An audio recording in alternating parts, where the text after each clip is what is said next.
দিন পর হচ্ছে মানে আবার ভিডিও কন্টেন্ট তৈরি করা শুরু করছি।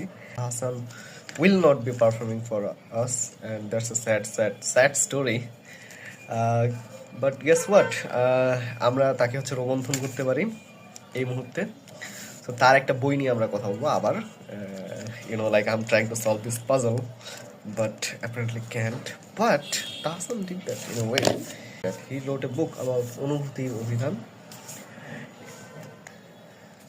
সো গ্যাস 2021-এর দিকে বইটা হচ্ছে পাবলিশ করা হয় অ্যান্ড এই বইয়ে 20টার মতো হচ্ছে অনুভূতি নিয়ে কথা বলছে এবং তাহসান এখানে নিজের স্টোরি সব কিছু শেয়ার করছে। ওকে, তাহসান এই বইয়ের চমৎকার বিষয় কি জানো? তাহসান এখানে নিজের হচ্ছে অনুভূতিগুলোকে কোথা থেকে পেয়েছে সেগুলোতে রোমন্থন করার চেষ্টা করছে। আমাকে সব থেকে চমৎকার লাগছে প্রথম যে অনুভূতিটা আছে দ্বিধা এবং তারপরে ঈর্ষা। সো হ্যাঁ, এই বইটা আবার কেউ যদি পড়তে চাও সামনে বইমেলা আসতেছে ডিসেম্বরে, so you can just always buy this book এবং তাহসানকে আরেকবার তোমরা রোমন্থন করতে পারো শেষবার মতো।